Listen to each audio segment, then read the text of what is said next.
Hi there, podcast and public radio fans. Heath Drusen here, host and creator of the Extremely American podcast. I'm working on season 3, which is an urgent story about neo-Nazi terrorists and how they helped build a modern white supremacist movement, even from prison. Some of their ideas have even made it to today's White House. It's both a gripping true crime story and a timely warning about threats to our democracy. And this time, my investigative reporting is funded by you. To support the project, please make a tax-deductible contribution at extremelyamerican.org. That's extremelyamerican.org. And thanks.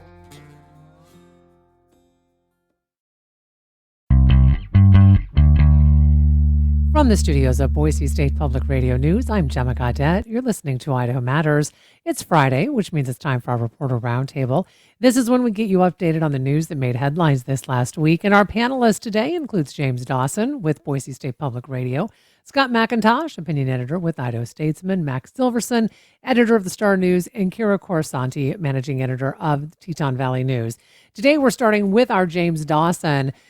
As we look back on a night that was supposed to be a big celebration, but now a serious injury at this year's Idaho Potato Drop in Boise has led to a multi-million-dollar tort claim against the city of Boise, along with others, with some tough questions about what happened and whether this could have been prevented. And Jimmy, you've been following this story from the very beginning. So first, thanks for coming on today and talking more about this with us. Of course. Happy to be here, Gemma. So, Jimmy, just for maybe folks who don't quite remember, remind us about what happened on New Year's Eve in downtown Boise.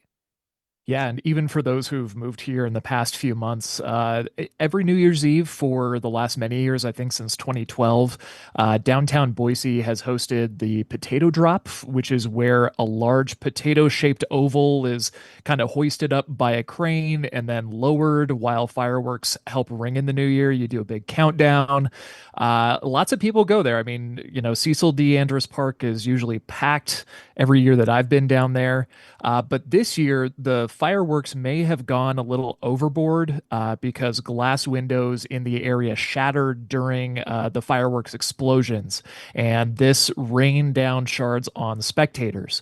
And that includes a young girl who needed emergency surgery on her face to reconstruct it from deep lacerations. And the girl's parents have now given the city of Boise notice that they might file a lawsuit. This is known as a tort claim.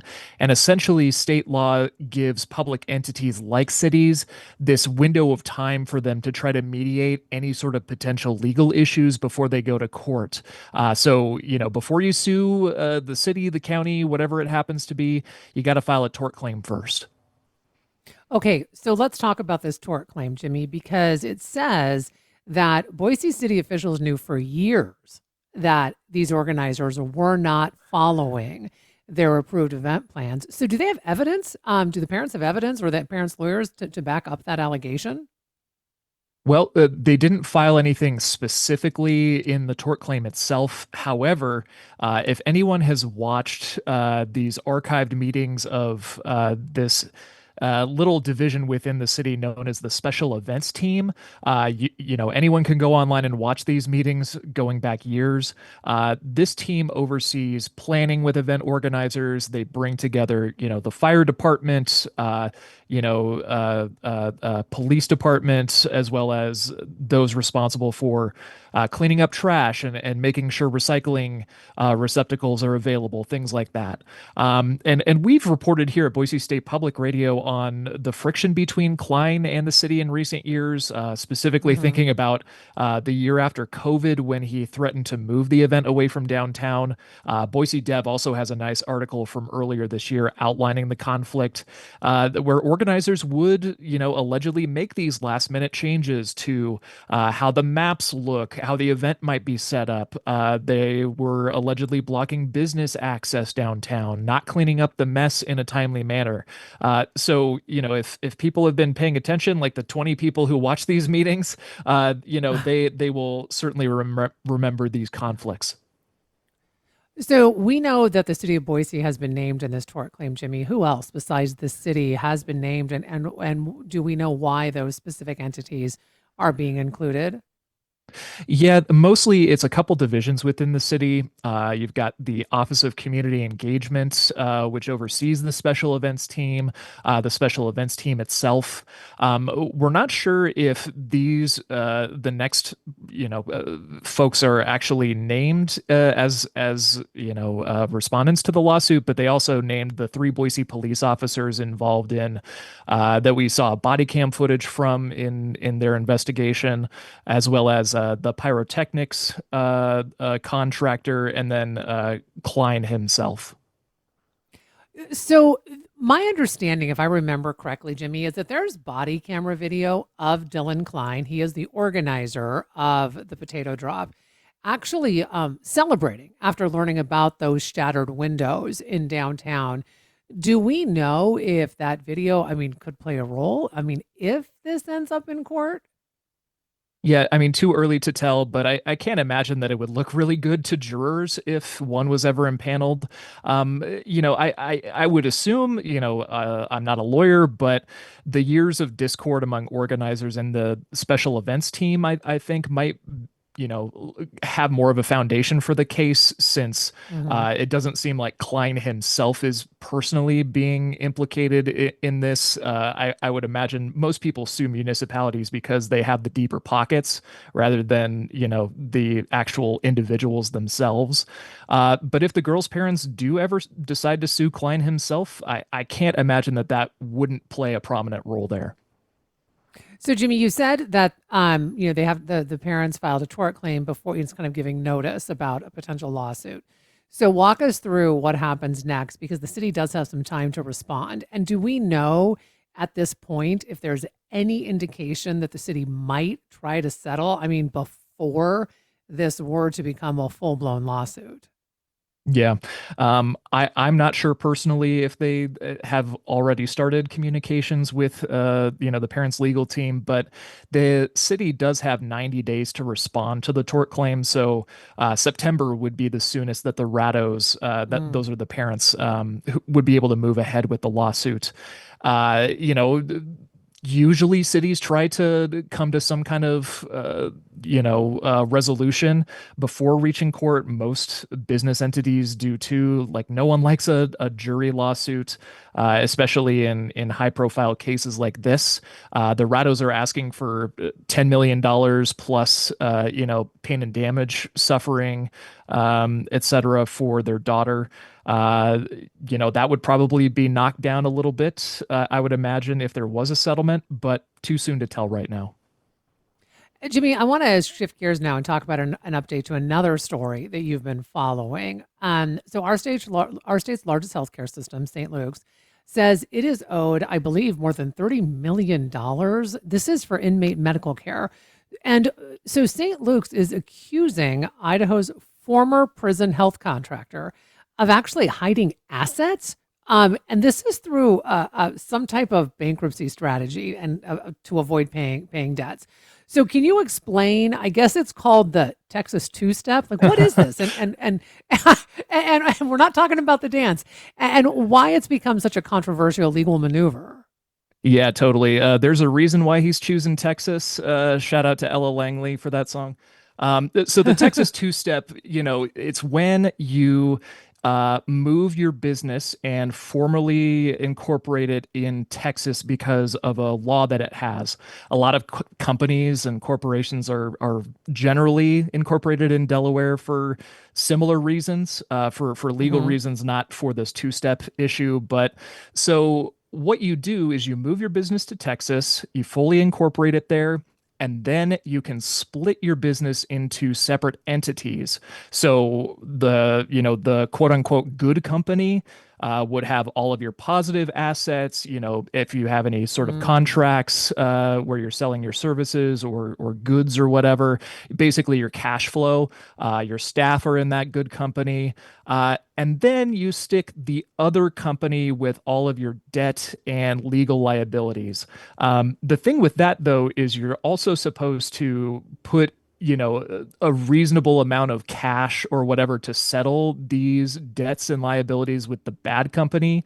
But at least under this lawsuit filed by St. Luke's, they're saying that, the company formerly known as Horizon Health, didn't do that, and that its directors essentially embezzled all of this money back into a bunch of different companies that they themselves had either sole, oversight of or near total, control over. Uh-huh. So Jimmy, is this unusual? I mean, how unusual are allegations like this in this lawsuit? I mean, especially the claims that money was moved into other companies, and then they're also claiming that financial documents were forged. Yeah. I mean, I'm not generally a bankruptcy reporter aside from, Yeah. Ammon Bundy's case that we've talked about on this program. But, Hmm. I wouldn't think that the allegations are really that uncommon, especially when it comes to people being owed a lot of money, and if they're not getting it, then they're going to try to figure out, well, where the heck did all of this money that you promised go? So I doubt that it's really all that uncommon, but it's certainly these allegations are a little eye-popping for sure. So any response from Horizon or I mean, I guess they're called something else these days. Yeah, yeah. They changed the name to. I'm probably going to butcher the pronunciation. I think it's Tehum. It's a Okay. Hebrew word which translates apparently into abyss, which is Hmm. the company that then was essentially the quote unquote bad company where all the debts and liabilities were sent when they did the Texas two step. We have not had any sort of response to these allegations in federal court. I tried to reach out to the main guy, who is, former director of Horizon and oversaw all of Hmm. this. And Isaac Lefkowitz didn't immediately respond to a request for comment. So we're just going to have to wait and see. Usually the courts give them like 45, 60 days to file a sort of response to this. So where is I guess the lawsuit right now, and are we just waiting then for this response before anything else can happen? Yeah, it's currently in federal court, Idaho District Federal Court, and that's pretty much it. Now we play the waiting game to see, how these individuals and corporations are going to say, give their side of the story, and then we move on from there. So, Scott, you recently wrote an opinion piece in the Idaho Statesman that's generating plenty of conversation. You actually weighed the pros and cons of a growing push to eliminate property taxes here in Idaho. And I found it interesting that you started out by writing that you agree with the sentiment behind eliminating property taxes. But what made you ultimately conclude that it's really not a practical solution? Yeah, I mean, I think I agree with the sentiment. Wouldn't we all love to get rid of our property tax bill? Yeah. And I think that there's some credence to the notion that, you could own your house and property outright, but the government could still take it away from you if you don't pay your, $4,000 or $5,000 or $8,000 property tax bill. So you're essentially renting. Um, but I think when you start looking at it, local property taxes go to local governments. The state does not collect property taxes in the state of Idaho. Property taxes go to the local cities and counties, school district. They pay for police officers, firefighters, ambulance services. Our community colleges are funded by property taxes. So if you got rid of property taxes, how then would you pay for those necessary government services is the Mhm. big question. So let's talk a little bit more about that because, as you said, one of your biggest concerns is how local governments would replace. I mean, we're talking something like what, $2 billion of revenue. A little more Um, than 2 billion, so yeah. okay, so did you come across like any proposal that you think comes even close realistically to filling that gap if property taxes went away? Well, a few years ago, Idaho Representative Jason Monks had proposed a bill which he called a thought grenade.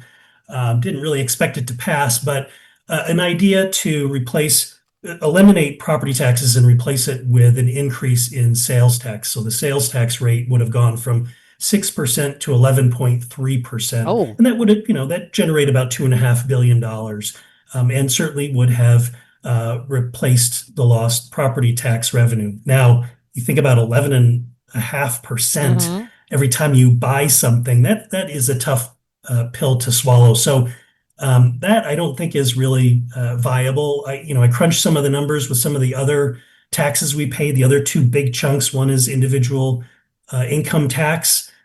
We collect about $3 billion in individual income tax per year in Idaho. So you'd have to increase that by 2/3 to generate another Mm. $2 billion. We collect about $1 billion in corporate income taxes a year. So corporate income taxes would have to triple. So, maybe you could come up with, you add a little bit of sales tax, a little bit of income tax, and a little bit of corporate tax to make it happen. But the Idaho Republican Party, which proposed this or put this in their party platform, they don't really have any specific amelioration for it, any Mm-hmm. specific details. They just want to get rid of the property tax completely without suggesting what would replace it. So, Scott, there are some supporters that are arguing that, we have booming growth, right? So why not economic growth making up that difference over time? Do you think that argument falls short? I think that the argument does have some credence. I spoke with Ron Nate yesterday of the Idaho Freedom Foundation, and he talked about their plan. They've talked about this for a couple of years now, to allow state revenues to grow, and pointed out that our income tax and sales tax and corporate tax revenues have been growing beyond population Mm-hmm. and inflation. And you think about it, over the last 4 years, Idaho lawmakers have cut $4.5 billion of taxes. Some of that is ongoing, some of that is one time. But obviously, if they had not done that, we would have had enough revenue to replace property tax completely. And Scott Herndon, who a former state senator and likely to be elected back into the state senate in November, that's the plan that he seems to be going along with, is go 7 or 8 years. If we allow state revenues to grow for the next 7 or 8 years, then we could generate enough revenue to replace the property tax completely. But I think the rub in there is that's what legislators have done over the last 4 or 5 years, Mm-hmm. is cut taxes.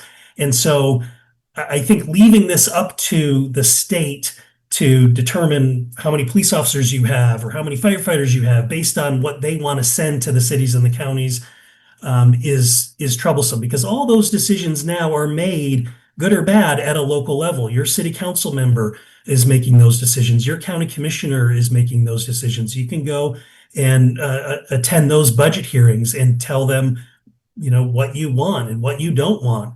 Mm-hmm. So I think the shift in getting rid of property taxes sounds like a good idea, but you're also kind of taking away some of those local decisions from those local decision makers. And can we dig a little bit more into that when it comes to local control? Because maybe this is something that a lot of people, when they think about property taxes, aren't necessarily putting the two together, right? But as you said, all of a sudden the state would then collect this, the money. They would redistribute the money to counties and cities. And, you brought this up, right? That, do we want the state deciding how, like, as you said, how many police officers we have, how many firefighters we have? I think we have a good example, too, of when the state decided to take over full control of the public defense system in the state of Idaho. Mm-hmm. They have had tremendous stumbling blocks. And do you think that is something realistically that we would see if we got rid of property taxes in regards to, maybe we don't have enough firefighters, maybe we don't have enough police officers, et cetera?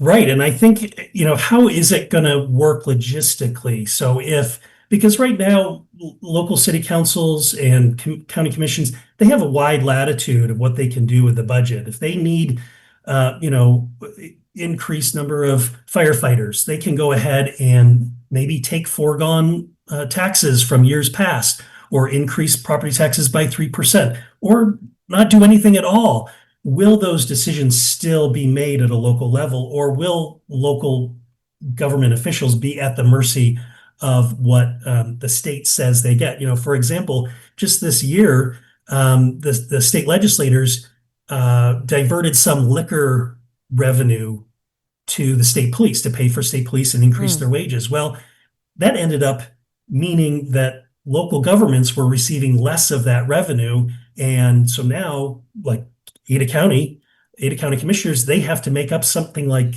900, 600,000 or $900,000 of lost revenue from that decision that was made at the state legislative level. So I think if this were to happen, I think that's what you'd see. You'd see a lot of these hmm. decisions being made at a state level and the local government saying, there's nothing we can do. We got to lay off a couple of police officers because we didn't get as much revenue from the state this year. Well, and Scott, I mean, I think that this conversation is going to continue, right? I mean, especially since it seems to be gaining traction politically. In your opinion, what do you think lawmakers need to answer then I mean, before we can really seriously consider eliminating property taxes? Yeah, I think the main thing is how those decisions are going to get made. How are those local budget decisions going to be made? Because if all the revenue is coming into the state and flowing out of the state in those budget hearings at the state legislative session that we see every year, how is there going to be maintaining local control? How are we going to make sure that if a city needs more police officers or a new fire station or a school needs more money for a new school or for a new roof, how are those decisions going to get made? Are local leaders going to have to come begging every year to every Hmm. committee for a little bit of extra money for a new paving on their parking lot? Because that's really what it comes down to. These property taxes, that's what they pay for, is a new parking lot at the middle school, or a new roof, or a new school building, a new fire station.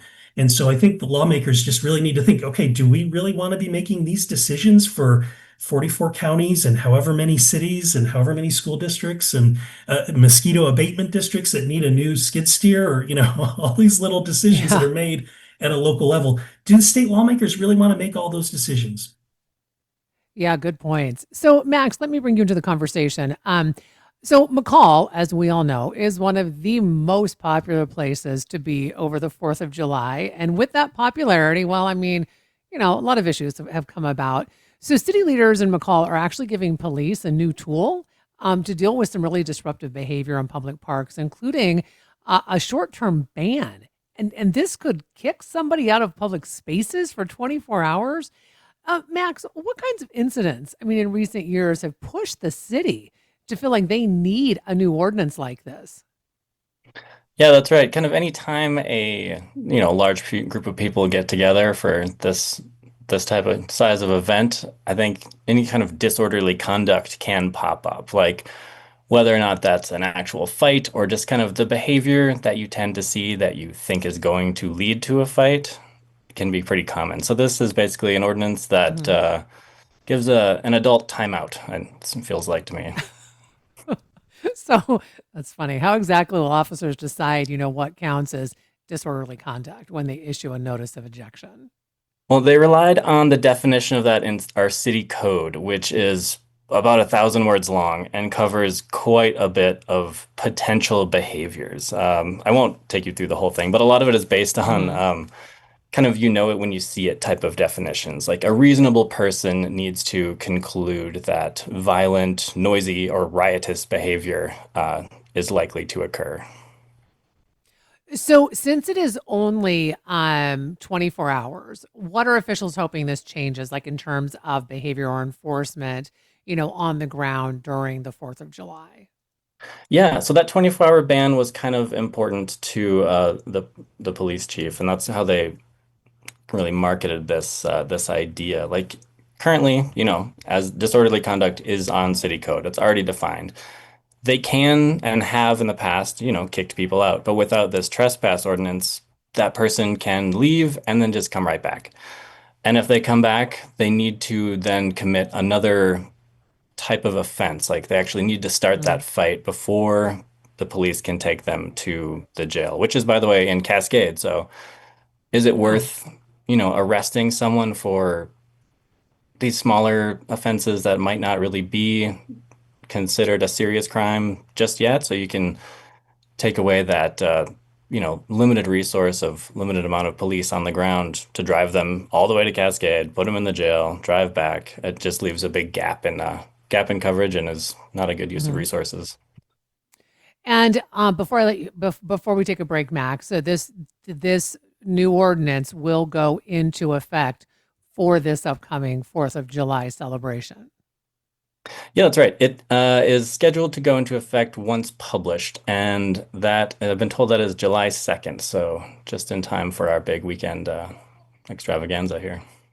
So, Kira, in Teton Valley, a new wildfire mitigation fundraiser is tapping into some local restaurants, along with some signature beers and community donations, because officials are trying to boost resources because there could be a really big fire season this year. So, how did the idea come together to link wildfire funding, with these local restaurants and beer sales in the very first place?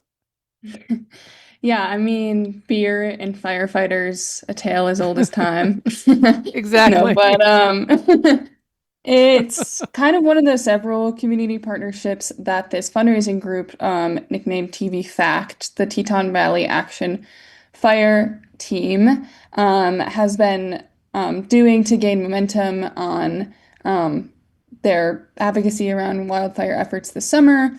Um, Obviously, as people across the state know, drought levels are at one of the all-time highs, and this team kind of started outreaching when drought levels started to look bleak this past winter. So, what did, But oh, sorry, I was just no, gonna no, say go that ahead. beer came along as part of that outreach effort, and these restaurants were trying to meet donations for some of their fundraising efforts, and hence having people buy beer to donate. Okay, so this could result in what, a wildfire mitigation coordinator? What would they do every Mhm. day, and why is that role, super important right now? Yeah, so just for some context, their fundraising goal is $160,000, which would pay the salary of a wildfire mitigation coordinator. Obviously, wildfire teams and firefighters in general are a program that doesn't get much funding, especially out here in the rural parts of Idaho. But this coordinator would help the department pursue larger grants.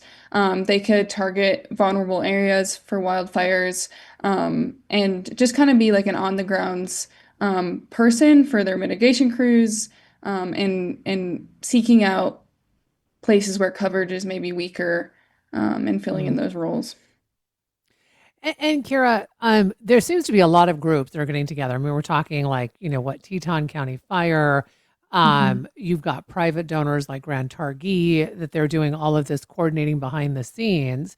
I'm Mhm. curious about, why they've all come together like this. I mean, is it because the given forecasted fire risk this summer is so high? And I mean, I think urgent in some ways. Yeah, I think this has been a years-long effort to kind of bring community and nonprofit organizations together. Because we have a smaller community here, I think a lot of people are committed to working across business guidelines, and um, I know that a lot of these groups, such as like the Nature Conservancy, the land trusts, Teton County Fire and Rescue, work closely together anyways to protect our public lands. So it was kind of a natural collaboration. But I think it also comes at the the sake of these outreach efforts that are signaling that this is going to be a pretty dire wildfire season. So appreciate that update, Kira. So Max, there's a mineral exploration company that's working near Yellow Pine, and my understanding is they're now part of a U.S. defense supply chain consortium. So, I mean, what does this actually mean, like in practical terms, for these minerals and the projects in Idaho?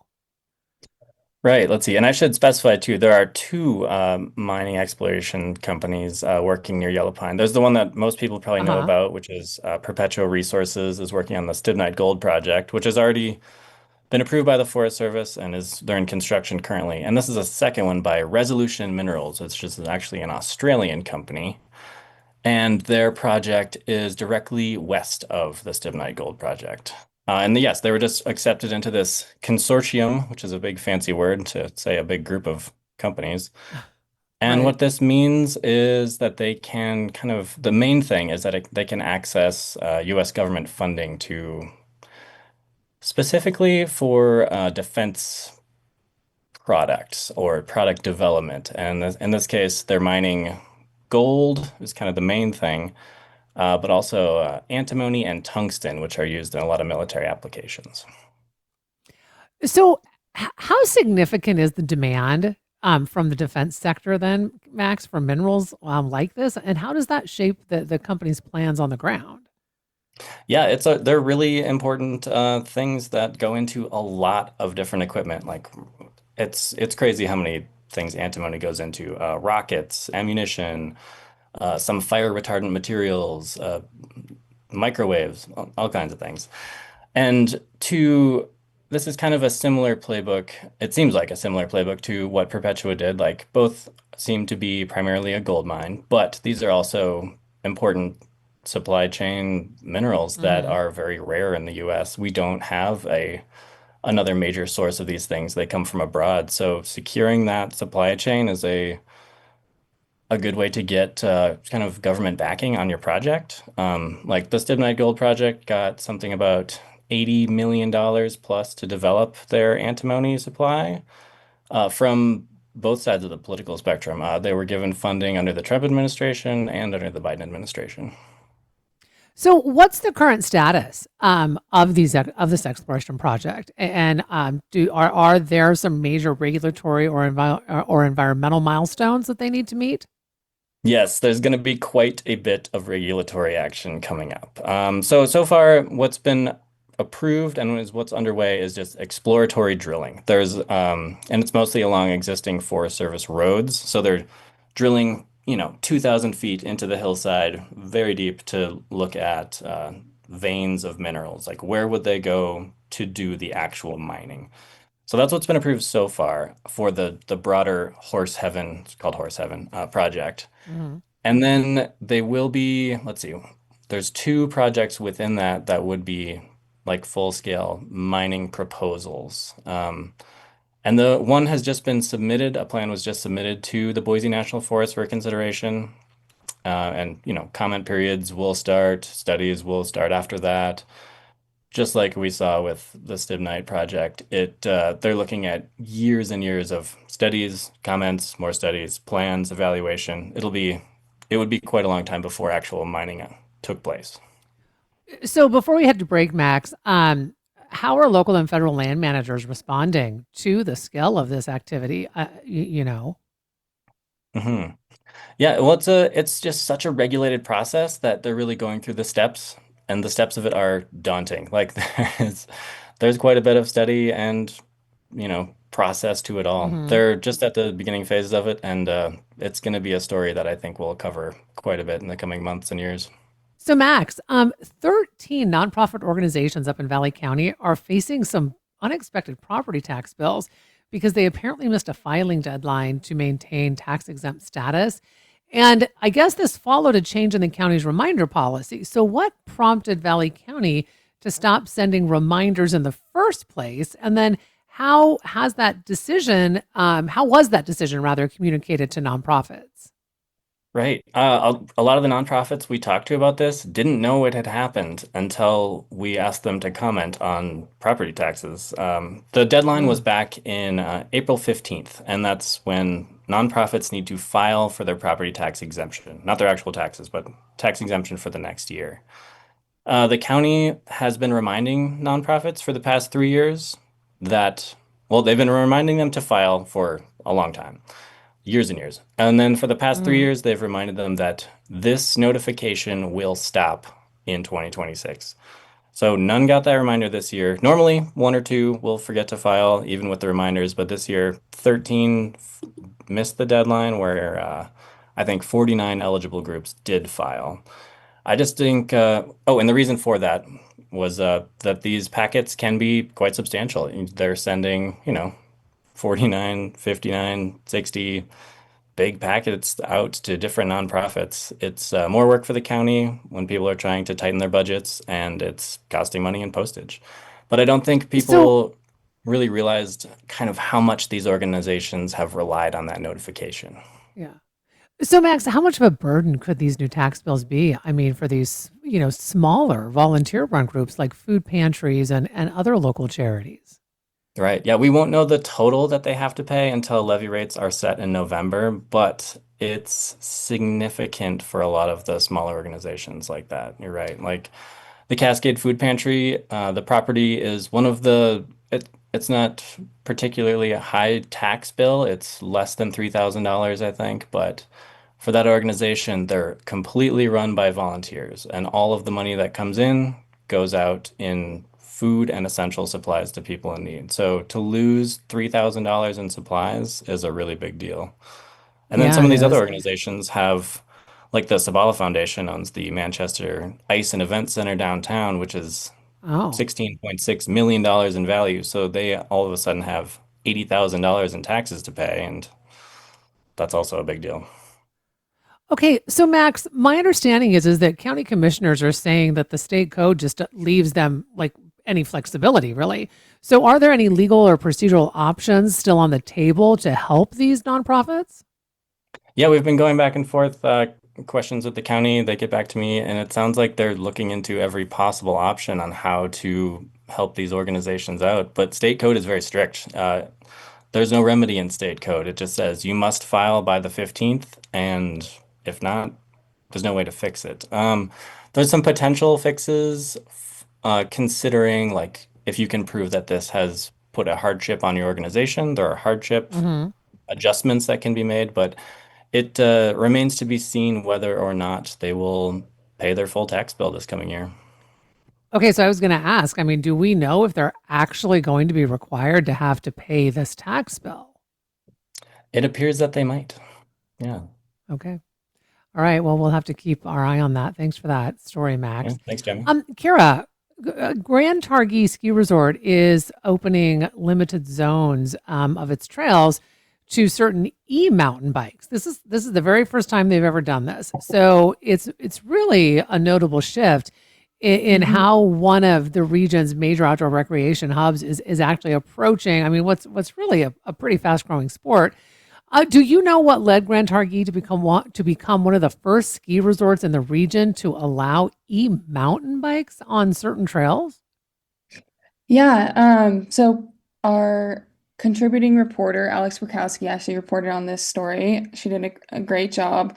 From what she found out, there's just kind of a really big growing popularity, as you said. E-bike sales exploded during and after the COVID pandemic. And for accessibility reasons, people are really loving them. And I think Grand Targhee took notice of that and wanted to kind of fill that niche that people were wanting of having more beginner to intermediate friendly trails for e-bikes. So, why did the resort choose to limit access? And we're talking specifically to like class 3 pedal assist bikes, but then certain Mhm. zones. I believe one is called Rick's Basin. And for folks who aren't familiar, can you explain to us, this area and what Rick's Basin is? Yeah, so you're right, they're only allowing the class 3 pedal assist bikes. Um, they're a little bit different than maybe what most people imagine as like an e-bike, as a commuter bike that kind of goes like 30 miles per hour without you doing anything. Mm-hmm. They're no throttle models, so you have to pedal to make them go. Um, Rick's Basin is kind of what you might call the Goldilocks of trail systems. It's kind of got a meandering network of cross-country routes, so kind of perfect for introducing people to e-biking without overwhelming them with the heavier bike and with that pedal assist. So I'm curious about what people, citizens, are thinking about this. I mean, what about local trail advocates and land managers? Have they said anything? Do they have concerns about, not just safety, but maybe impact of trails? But also, I'm thinking like, if you're a hiker or a traditional biker and you come upon one of these e-bikes, it might be a little jarring to say the least. Yeah. I think you're right on track there. Bike fanatics would maybe seem to be mad that e-bikes are kind of coming onto the trails. There's definitely a lot of controversy in outdoor culture about all of this. But one of the local trail managers for a nonprofit organization here called Mountain Bike the Tetons, his name is Chris Brule. He was actually kind of excited about this and kind of treating it as a learning opportunity. Um, for them, they wanted to see how Grand Targhee opening trails to e-bikes will have an effect on the rest of the trail systems throughout Teton Valley and kind of see how it goes, if the trails are going to get ripped up or if it's going to be a great thing that they can kind of learn from to expand elsewhere. So my understanding is this is a pilot program. So what does that mean exactly? Like when does it when does this open? I mean, does it have a certain end date? What does that look like? Yeah, I think they introduced it as a pilot program again, so it can kind of influence Forest Service decisions. Grand Targhee is on Forest Service land, and decisions that maybe could ripple out into Wyoming or into Montana. I think they wanted to kind of test how this Rick's Basin area, which was kind of a moderate area, to see how trail users experience sharing the space with e-bikers, like if there's any conflicts, do people adapt? It is currently open. Mountain biking at Grand Targhee opened early June, and I Hmm. think they're kind of hoping to continue it, but also seeing it as a trial run for now. So do you know? So it'll just go through the season, is my understanding. Yeah, and the mountain biking season at the resort ends September, I believe. Okay. Well, I appreciate all of the reporting today. A big thank you to all of our Reporter Roundtable. Our own James Dawson with Boise State Public Radio joined us at the beginning of the show, along with Scott McIntosh, opinion editor with the Idaho Statesman. And we've been spending the last half hour speaking with Max Silverson, editor of the Star News, and Kira Corasanti, managing editor of Teton Valley News. And thanks so much for listening to Idaho Matters from Boise State Public Radio. Do you have thoughts about today's episode? Make sure you email us at idahomatters@boisestate.edu or reach out on our socials. And text this podcast to a friend. It's how podcasts grow. Each story you hear on Planet Money starts with a question. What happens if we refund tariffs? Why are groceries so expensive? At NPR, we stand for your right to be curious, because the forces shaping our world can be hard to see. Follow NPR's Planet Money wherever you get your podcasts and start seeing how the economy really works.